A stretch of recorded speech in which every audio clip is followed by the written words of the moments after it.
మీరు వినబోతున్న కథ పేరు ఆనంద నిలయం. రచన సోమవచల నాగేంద్ర ప్రసాద్ గారు. కథలోకి వెళ్ళబోయే ముందు ఇప్పటిదాకా ఛానల్ని ఇంకా సబ్స్క్రైబ్ చేసుకోని వారు దయచేసి వెంటనే సబ్స్క్రైబ్ చేసుకోండి. నాన్నగారు ఎలా ఉన్నారు? అమ్మ తమ్ముడు ఏం చేస్తున్నారు? అంటూ అమెరికా నుండి పెద్ద కొడుకు శ్రీరామ్ తండ్రి అవధానిని ప్రేమగా పలకరించాడు. మేమందరం బాగానే ఉన్నాం. ఇదిగో నేను అమ్మ ఆరుబయట వెన్నెల్లో కూర్చుని మీ గురించే మాట్లాడుకుంటున్నాం. మీ తమ్ముడు ఏదో T20 మ్యాచ్ చూస్తున్నాడు అని ఎంతో ఆనందంగా కొడుకుతో చెప్పిన అవధాని మీరెలా ఉన్నారు అని తిరిగి కొడుకు శ్రీరామ్ని అడిగాడు. ఇదిగో ఇప్పుడే పిల్లలు స్కూల్కెళ్ళారు. మేం కూడా ఆఫీస్కి రెడీ అవుతున్నాం. మళ్ళీ వీకెండ్ వరకు ఉరుకులు పరుగులు తప్పవు. పిల్లలు కూడా పాపం స్కూల్ నుండి వచ్చిన తర్వాత ఉన్నది ఏదో వేడి చేసుకుని తినేసి నిద్రపోతారు. మీకు తెలుసు కదా, మేమిక్కడ ఎక్కువగా తినేది పాచి మెతుకులే నవ్వుతూ అన్నాడు శ్రీరామ్. సరేలేరా, మీకు తీరుబడి ఉండదు కాబట్టి 2 పూటలకు సరిపడా చేసుకుని రాత్రి వేడి చేసుకుని తింటారు. గుర్తుందా, మీ చిన్నప్పుడు రాత్రి మిగిలిన అన్నాన్ని అమ్మ తరవాణీ కుండలో దబ్బాకు వేసి పెడితే మర్నాడు ఆ చద్దన్నంలో ఊరగాయ వేసుకుని మీరు ఎంతో ఆనందంగా తిని స్కూల్కి వెళ్ళేవారు. ఆనాటి రోజులు కొడుక్కి గుర్తు చేస్తూ అన్నాడు అవధాని. అయ్యో, ఎందుకు గుర్తులేదు? ఆ రోజులు మళ్ళీ రమ్మన్నా రావు. ఈనాటి పిల్లలకు ఇవేమీ తెలియవు. ఎంతసేపు పిజ్జాలు, బర్గర్లు, మ్యాగీలు ఇవే కదా. అటువంటివి తినడం వల్ల ఆరోగ్యాలు పాడవుతాయి అని ఎంత చెప్పినా వినరు అని బాధగా అన్న శ్రీరామ్. అది సరే, ఇంతకీ మీ షష్ఠిపూర్తి ఏర్పాట్లు ఎలా జరుగుతున్నాయి?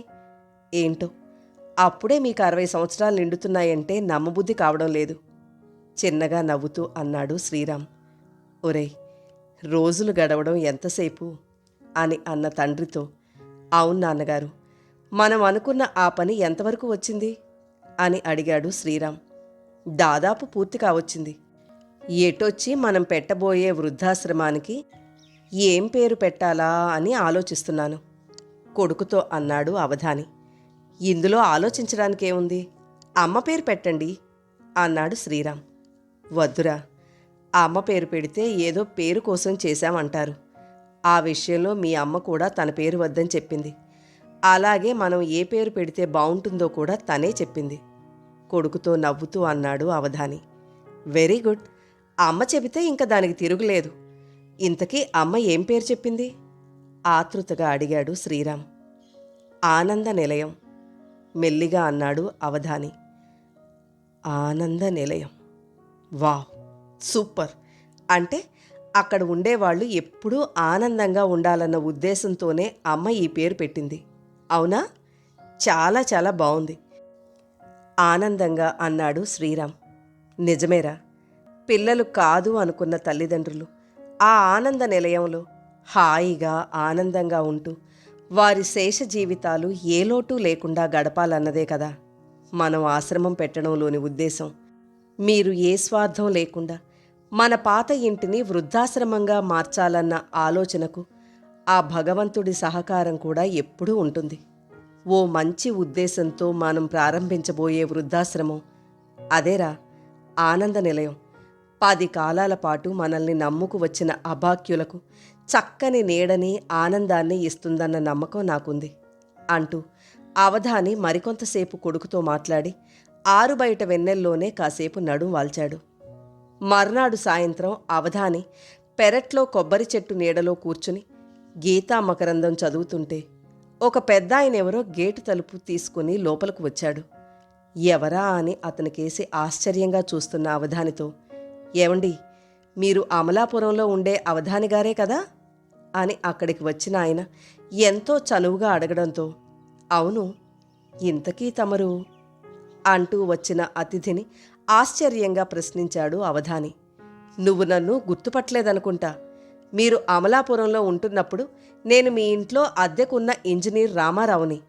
ఇప్పుడు గుర్తుకొచ్చానా? ఇప్పుడు గుర్తుపట్టారా? నవ్వుతూ అక్కడున్న కుర్చీలో కూర్చుంటూ అన్నాడు రామారావు. అలా అన్న ఆయన ముఖంలోకి తేరిపార పూర్తిగా పరిశీలనగా చూసిన అవధాని, అయ్యో, మీరా బాబాయ్ గారు?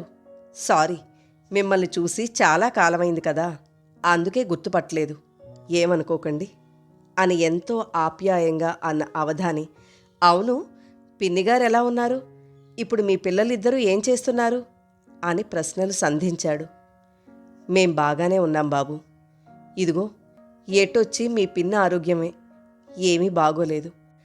డిస్క్ ప్రాబ్లం వల్ల సొంత పనులు కూడా చేసుకోలేక చాలా ఇబ్బందులు పడుతోంది బాధగా చెప్పాడు రామారావు. అయ్యో, అలాగా? అయినా మీరు మీ కొడుకుల దగ్గర ఉండరా అడిగాడు అవధాని. లేదు బాబు, కొడుకుల దగ్గర ఉండే అదృష్టం ఏ కొద్దిమంది తల్లిదండ్రులకో దక్కుతుంది.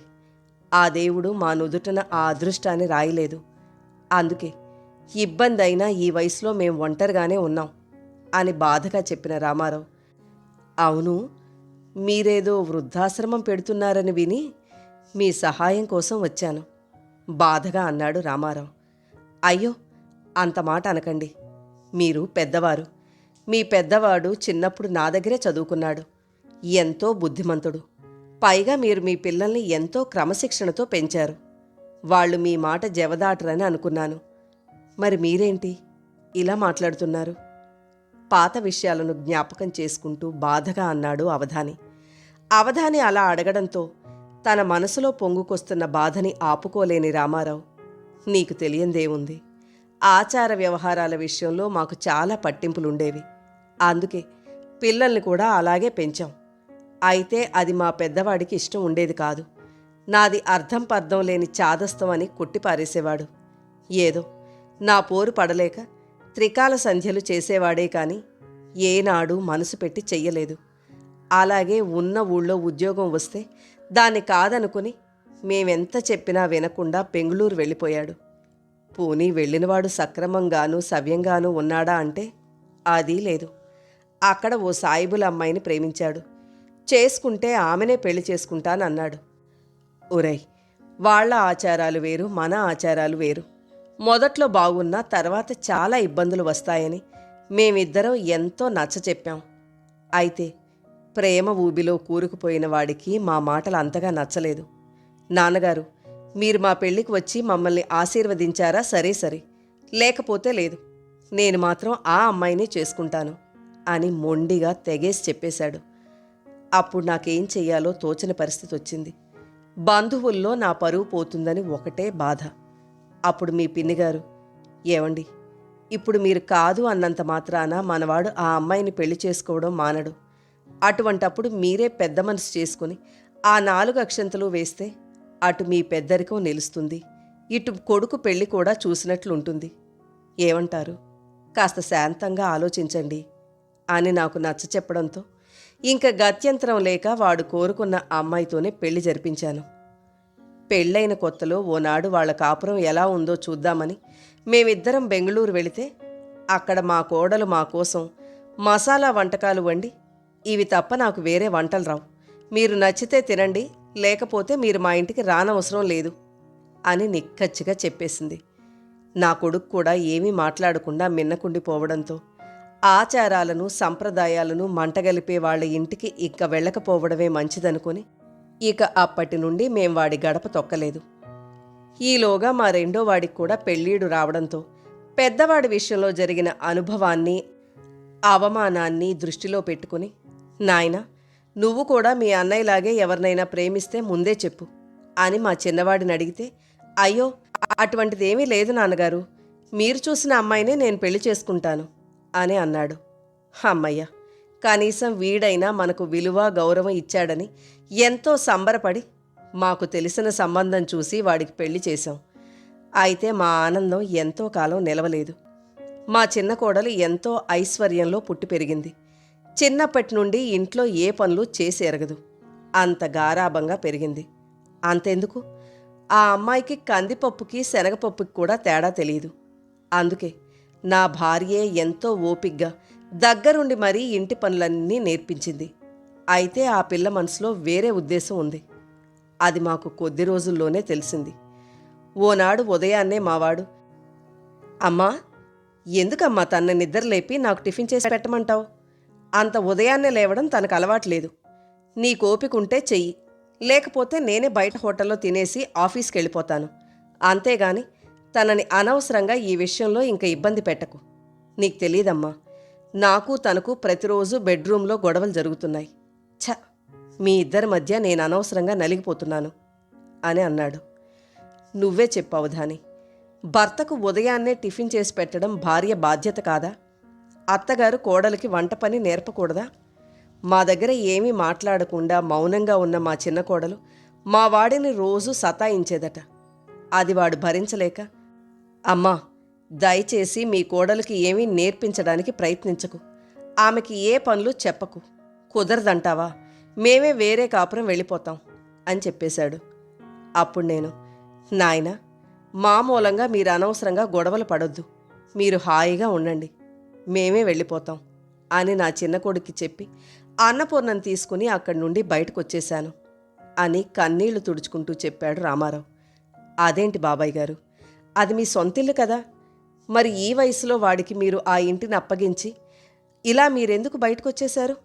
వాళ్ళనే బయటకు పొమ్మనవలసింది కదా, అప్పుడు వాడికి మీ విలువ తెలిసొచ్చేది అని అన్నాడు అవధాని.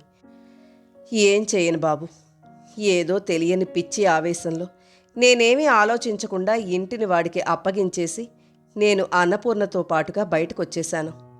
నాకొచ్చే పెన్షన్ డబ్బులతో ఆ మాత్రం బతకలేకపోతామా అన్న ధీమా కొంచెం సిగ్గుగా చెప్పాడు రామారావు.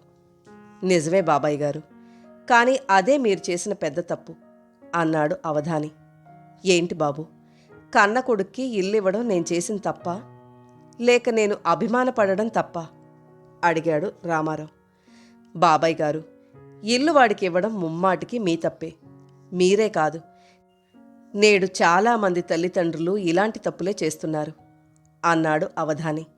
బాబు, నువ్వన్నది నాకు అర్థం కాలేదు. నేను చేసిన తప్పేంటో కాస్త వివరంగా చెప్పు. కనీసం నీ మాటలు విన్న నాలాంటి వాళ్ళు కొంతమంది అయినా ముందు ముందు జాగ్రత్త పడతారు అన్నాడు రామారావు. ఏమీ లేదు బాబాయ్ గారు, ఈనాడు లోకంలో ఎక్కువ మంది ప్రేమించేది డబ్బుని. అలాగే చాలామంది వీలైనంత తొందరగా ఎక్కువ డబ్బులు సంపాదించాలని అనుకుంటున్నారు. ఎలా సంపాదించాం అన్నది ముఖ్యం కాదు, ఎంత సంపాదించాం అన్నదే ముఖ్యంగా మారిపోయింది. ఈ రోజుల్లో అలా డబ్బు సంపాదించాలనుకున్న మనిషి తన కుటుంబాన్ని, బాధ్యతలను విస్మరించి పగలు రాత్రి అన్న తేడా లేకుండా ఎంతో కష్టపడి డబ్బు సంపాదిస్తున్నాడు. ఇంట్లో భార్య పిల్లలతో ఆనందంగా గడిపే సమయాన్ని కూడా సంపాదనకి వెచ్చిస్తున్నాడు. దాంతో పిల్లలకు తండ్రితో గడిపే అవకాశమే ఉండడం లేదు. అందుకే పిల్లలలో తండ్రి పట్ల ఉండాల్సిన ఆత్మీయత, అనుబంధం, ఇంటిమసి, ప్రేమ ఇవన్నీ వాళ్లలో కొరవడుతున్నాయి. పిల్లలు తమ లోకంలో బతికేస్తూ తల్లిదండ్రులతో అంటీ అంటనట్లుగా ఉంటున్నారు. ఇంకొంతమంది తల్లిదండ్రులు పలానా వాళ్ళ అబ్బాయిలాగా నువ్వు కూడా చక్కగా చదువుకొని ఫారెన్ వెళ్ళి బాగా సంపాదించాలి అని పిల్లలకు నూరిపోస్తున్నారు. ఏమిటో, తమ పిల్లలు ఫారిన్లో ఉద్యోగం చేయడాన్ని ఓ స్టేటస్ అనుకుంటున్నారు. అలాగే చిన్నతనంలోనే పిల్లల్ని చదువుల నిమిత్తం దూర ప్రాంతాలకు పంపించడం వల్ల తల్లిదండ్రులతో పిల్లలకు పెద్దగా అటాచ్మెంట్ కూడా ఉండడం లేదు సరికదా.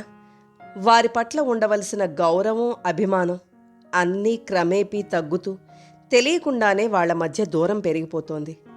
ఇలా పెద్ద చదువులు చదువుకున్న పిల్లలు రెక్కలు వచ్చి తమ దారి తాము చూసుకుంటుంటే చూస్తూ ఊరుకోవడం తప్ప తల్లిదండ్రులు ఏమీ చెయ్యలేక మౌనంగా మనసులోనే బాధపడుతున్నారు. డబ్బుంటే సరిపోదు, వార్ధక్యంలో తల్లిదండ్రులకు తమ తోడు ఉండాలి అన్న సత్యాన్ని పిల్లలకు చెప్పడం మర్చిపోయి తాము చేసిన తప్పులకు శిక్ష తెలియకుండానే నేటి తల్లిదండ్రులు అనుభవిస్తున్నారు అని అన్న అవధాని ఇంకా ఇలా అన్నాడు. చిన్నప్పటి నుండి పిల్లలకు చదువులతో పాటు మమకారం, అనురాగాల గురించి కూడా చెప్పాలి.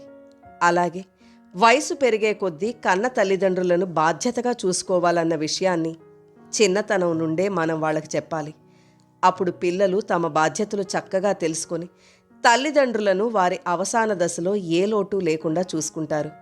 అలాగే ఇందాక మీరు చెప్పినట్లు కొంతమంది తల్లిదండ్రులు ఏదో తెలియని పిచ్చి ప్రేమతో తమ దగ్గరున్న డబ్బుని పిల్లలకి పూర్తిగా ఇచ్చేసి ఆపై ఒట్టిపోయిన ఆవుల పిల్లల నిరాదరణకు గురవుతూ దిక్కుతోచని పరిస్థితిలో వృద్ధాశ్రమాల పాలో లేక ఏ బస్టాండులోనో రైల్వే స్టేషన్లలోనో సిగ్గు విడిచి ముష్టెత్తుకుంటూ తమ బతుకులను నెట్టుకొస్తున్నారు.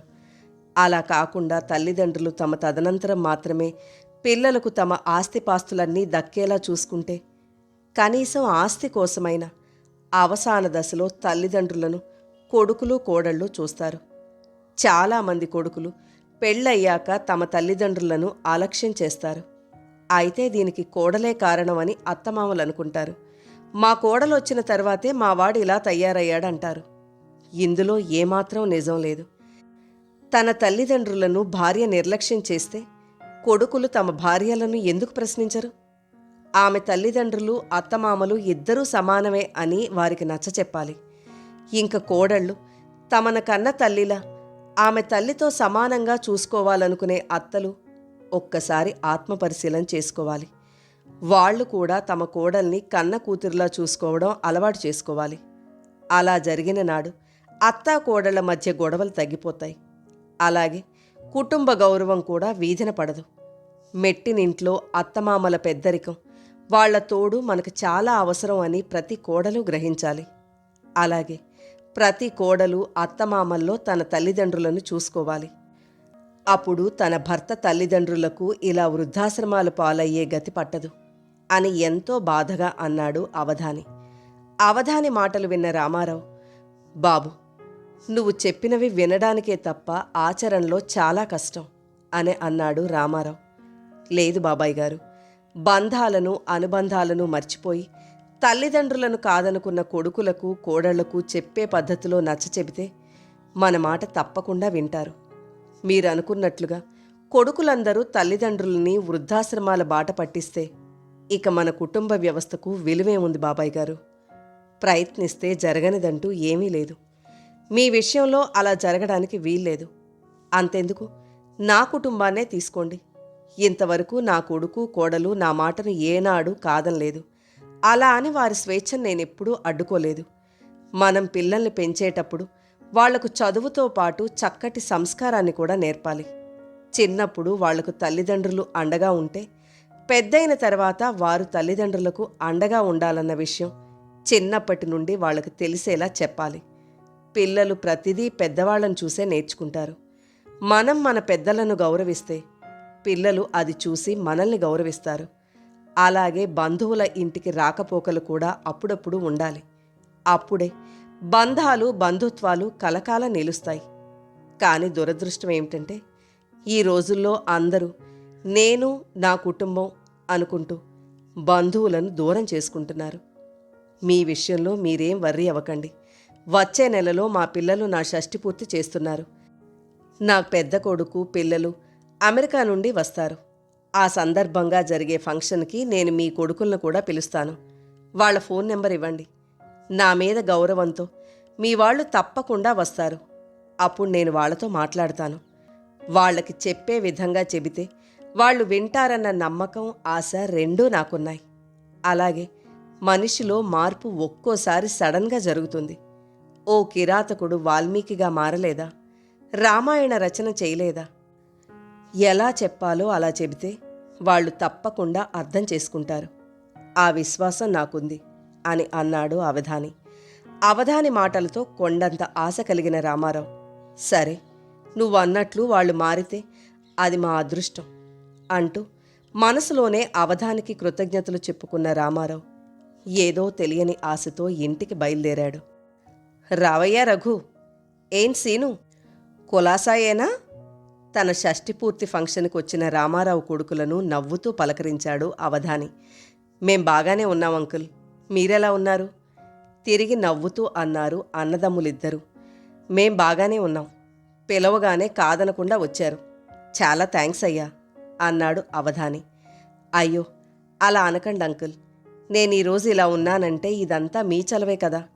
చిన్నప్పుడు మీరు చెప్పిన చదువు వల్ల మేం ఈనాడు ఇలా ఉన్నాం. మీ రుణం తీర్చుకోలేం అన్నాడు రఘు. చాలా సంతోషం రఘు, అంత మాట అన్నావు, అది చాలు. అవసరం వచ్చినప్పుడు తప్పకుండా చెప్తాను. అప్పుడు మీరు కాదనకూడదు, సరేనా అని నవ్వుతూ అన్న అవధాని, పదండి బాబు అంటూ వాళ్ళని లోపలికి తీసుకెళ్ళి పేరు పేరున తన ఇంట్లో వాళ్ళందరికీ పరిచయం చేశాడు అవధాని. వచ్చిన కొద్దిసేపట్లోనే అవధాని గారి కుటుంబం చూపించిన ఆప్యాయతకు ఆ అన్నదమ్ములు ఇద్దరూ ఎంతో ఆనందపడ్డారు. షష్ఠిపూర్తి హడావుడి అయిన తర్వాత అందరూ హాల్లో కూర్చుని సరదాగా కబుర్లు చెప్పుకుంటున్న సమయంలో, నాయనా రఘు, శ్రీను, మీరొకసారి పైకొస్తారా అంటూ అన్నదమ్ములిద్దరినీ డామా మీదకు తీసుకువెళ్లిన అవధాని, చెప్పండి బాబు, ఫంక్షన్ ఎలా జరిగింది? నవ్వుతూ వారిని అడిగాడు. బ్రహ్మాండంగా జరిగింది అంకుల్ అని అన్న రఘు. అంకుల్, నేనెంతో మందిని చూశాను, కానీ మీ ఇంట్లో లాగా అందరూ కలిసిమెలిసి పనిచేయడం ఎక్కడా చూడలేదు అన్నాడు రఘు. చాలా సంతోషం బాబు. ఇప్పుడు మీతో ఓ ముఖ్యమైన విషయం మాట్లాడాలని మిమ్మల్ని ఇక్కడికి పిలిచాను అంటూ మెల్లిగా విషయంలోకొచ్చాడు అవధాని. దేని గురించి అంకుల్? అన్నదమ్ములిద్దరూ ఒకేసారి ఆశ్చర్యంగా అడిగారు. బాబు, మీ కుటుంబ వ్యవహారాల్లో నేను జోక్యం చేసుకోవడం తప్పో ఒప్పో నాకు తెలియదు చెప్పడం ఆపాడు అవధాని. పర్వాలేదు, చెప్పండి అంకుల్ అన్నాడు రఘు.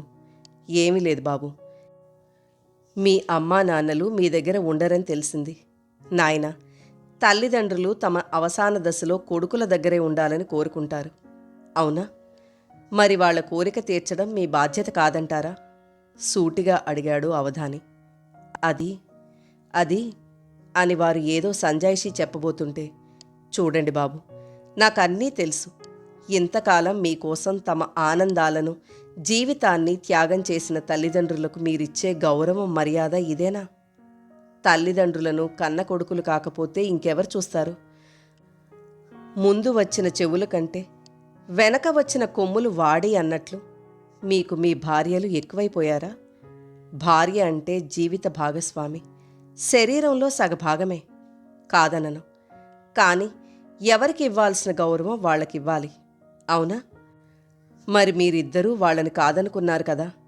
ఇప్పుడు ఆ ముసలి వాళ్ళు ఎక్కడికి వెళ్తారు? ఎప్పుడైనా ఆలోచించారా? వాళ్ళు అలా అక్కడా ఇక్కడా ఉంటే అది మీకు ఎంత అవమానమో కదా. కావాలనుకుంటే మీరు కూడా మీ ఇంటిని ఓ ఆనంద నిలయంగా చేసుకోవచ్చును. దానికి ముందుగా మీ భార్యాభర్తల్లో మార్పు రావాలి. మీరు మీ భార్యలను అడగండి. ఇదే వాళ్ళ తల్లిదండ్రులైతే వాళ్ళు తమ అమ్మా నాన్నలు ఇల్లు వదిలి వెళ్ళడానికి ఒప్పుకుంటారేమో. ప్రాణం పోయినా వాళ్ళు ఒప్పుకోరు. అది మీకు తెలుసు. మరి అత్తమామల పట్ల వాళ్ళకెందుకింత వివక్షత? కాబట్టి నా మాట విని జీవిత చరమాంకంలో ఉన్న మీ తల్లిదండ్రులను ఆనందంగా ఉంచడానికి ప్రయత్నించండి. ఒకవేళ వాళ్ళు తప్పుగా ప్రవర్తిస్తే కన్నవాళ్లన్న గౌరవంతో వదిలేయండి. ఎందుకంటే మీరు చిన్నప్పుడు చేసిన తప్పులను వాళ్ళు గుండెల్లోనే దాచుకుని మిమ్మల్ని పెంచి పెద్దవాళ్ళని చేశారు కదా. కనీసం ఆ విశ్వాసంతోనైనా మీరు వాళ్ల పట్ల మరింత మంచిగా ఉండండి. కన్న తల్లిదండ్రులను వాళ్ల కర్మానికి వాళ్ళను వదిలేస్తే ఇంక మనకు పశువులకు తేడా ఏముంటుంది? ఇంక మానవత్వానికి అర్థం ఏముంది? ఒక్క విషయం గుర్తుపెట్టుకోండి. సంతానం లేని వాళ్లకు సంతానం కలగొచ్చు, డబ్బు లేనివాడు డబ్బులు సంపాదించొచ్చు. కానీ ఒకసారి తల్లిదండ్రులను కోల్పోతే ఇంక జీవితంలో తిరిగి వాళ్ళని సంపాదించుకోలేడు, అవునా? ఏదైనా వస్తువు విలువ మన దగ్గర ఉన్నప్పుడు తెలియదు. అది మనకు దూరం అయినప్పుడే దాని విలువ తెలుస్తుంది కదా. కాబట్టి దయచేసి మీ అమ్మా నాన్నల విలువ గుర్తించండి. వారిని కోల్పోకముందే మీరు జాగ్రత్త పడండి. జీవితంలో ఏ మనిషి వార్ధక్యాన్ని తప్పించుకోలేడు. రేపు మీరు కూడా వృద్ధులవుతారు. అప్పుడు మీకు ఇలాంటి పరిస్థితులు ఎదురైతే ఏం చేస్తారు? కాబట్టి అది గుర్తుపెట్టుకుని ప్రవర్తించండి. బాబు, ఈ వయసులో తల్లిదండ్రులు కోరుకునేది డబ్బు కాదు, కాస్తంత ప్రేమ, ఆదరణ. మీకు తెలుసో లేదో, వాళ్ళని ప్రేమతో పలకరిస్తే పులకరించిపోతారు. చూడు రఘు, కన్నవారి రుణం ఈ జన్మలోనే తీర్చుకోవాలి. వారిని అభిమానంగా ఆదరిస్తే చాలు, వారి రుణం తీర్చుకున్నట్లే. వాళ్ల దీవెనలే మీకు శ్రీరామ రక్షణలా అనుక్షణం మిమ్మల్ని కాపాడుతూనే ఉంటాయి. అవసాన దశలో ఉన్న వాళ్ళని శారీరకంగా, మానసికంగా కష్టాలకు, బాధలకు గురి చేయడం మీకు ఏమాత్రం శ్రేయస్కరం కాదు. కాబట్టి నా మాట విని వెంటనే మీ తల్లిదండ్రులను మీ దగ్గరికి తెచ్చుకోండి. వాళ్ల ఆనందంలోనే మీ ఆనందాన్ని చూసుకుంటూ మీ ఇంటిని ఓ ఆనంద నిలయంగా మార్చుకోండి. సారీ రఘు, ఏదో మీరంటే ఉండే చనువు కొద్దీ ఇవన్నీ చెప్పాను. ఇందాక మీ రుణం తీర్చుకోలేము అన్నావు కదా. ఇప్పుడు మీరు మీ అమ్మా నాన్నలను ప్రేమగా చూస్తామని నాకు మనస్ఫూర్తిగా మాటివ్వండి. అప్పుడు మీరు నిజంగా నా రుణం తీర్చుకున్న వాళ్ళవుతారు అని వారికి నచ్చచెబుతూ అన్నాడు అవధాని. అవధాని మాటలకు ఇద్దరి కళ్ళలో నీళ్లు తిరిగాయి. సారీ అంకుల్, మీరన్నది నిజమే. మా అమ్మా నాన్నల పట్ల మేము చాలా బాధ్యతారహితంగానూ అమానుషంగానూ ప్రవర్తించాం. ఇప్పుడు తలుచుకుంటుంటే చాలా సిగ్గుగా ఉంది. మిమ్మల్ని మీ ఇంట్లో వాళ్ళని చూసిన తర్వాత మాకు తెలిసింది మేము మా పిల్లలు ఏమి కోల్పోతున్నాము. మీరింత చెప్పిన తర్వాత కూడా మేం మారకపోతే ఇంక మాకు పశువులకు తేడా ఏముంది? అంకుల్, మీరు కోరుకున్నట్లే మా అమ్మా నాన్నలను ఇంక మా దగ్గరే ఉంచుకుంటాం. అప్పుడు మేం కూడా మా తల్లిదండ్రులకు కూడా ఇలాంటి ఆనందాన్ని పంచిస్తాం అని ఆ అన్నదమ్ములిద్దరూ పశ్చాత్తాపంతో అనడంతో వారి మాటలకు ఎంతో సంతోషపడ్డ అవధాని వాళ్ళిద్దరినీ తీసుకొని ఆనందంగా తిరిగి కిందకొచ్చాడు. కథ నచ్చితే లైక్ చేయండి. మీరు లైక్ చేయడం వల్ల మరింత మందికి ఈ కథలు చేరతాయి.